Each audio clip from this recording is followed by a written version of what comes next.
All the water was just everywhere over here. Cherise Simmons still reliving the nightmare that turned her life upside down after Tropical Storm Ida flooded her Oakwood Plaza home in Elizabeth 8 weeks ago.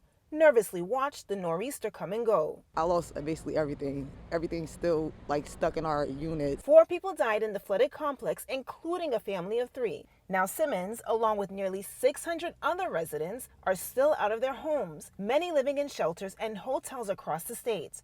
She says there's been no word from the owner, CIS Management, regarding if they'll ever be able to return. Yet the company is still asking them to pay rent. Honestly, they don't care about none of their residents, like at all. You can't communicate with them. They have 2 offices down there at that location, and neither one of them answer the phone. Just a couple of weeks ago, they tried to bring 16 families back.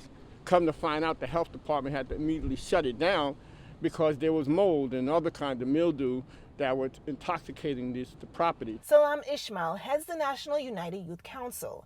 His organization is joining tenants in their demands for city and federal officials to step up. We're already reached out to the U.S. Attorney's Office to look into this matter, see if there's some criminality involved. CIS have to fess up to a lot of the things that they've done wrong.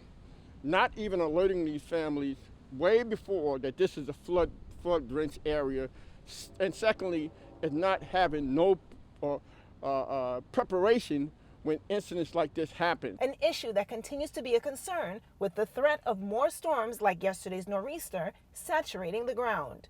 This FEMA Disaster Recovery Center in Cranford supports about 15 to 20 residents every day. A lot of people have a flooding from their basement, flooding for their cars, and they're coming in here for additional assistance. A lot of people are kind of waiting on insurance settlements, and they're taking a while because there's so many claims. Relief is also available from other programs like the Small Business Administration, which offers low-interest, long-term disaster loans for homeowners, renters, businesses, and nonprofits. Homeowners can borrow funds to make repairs to their primary residence, and homeowners and renters can borrow funds to replace the contents of their home. Businesses can borrow funds to make repairs to their buildings, replace inventory. But Simmons says getting that help has been a challenge since tenants can't get inside the complex. People are missing their appointments because CIS manager is not answering their things to let them, like, they don't have no pictures. So they don't have no pictures of their units, so now they can't get nothing. CIS Management told NJ Spotlight News it has been keeping tenants informed, but progress getting the complex fixed has been slow because of supply chain issues. A spokesperson releasing a statement saying in part, "We now estimate that most families will not return to units for 6 to 12 months.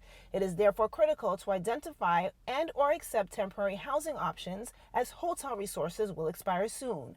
Our goal is to keep everyone healthy and safe, provide them with the necessary means to get through this difficult time, and return families to their homes as quickly as possible." It's complicated, as they say, but it's not that complicated to just come out here, because why put people back into this place right here that's life-threatening? Tenants and advocates are hoping city and federal officials will listen to their pleas for help and step in so they can finally get back to living normal lives.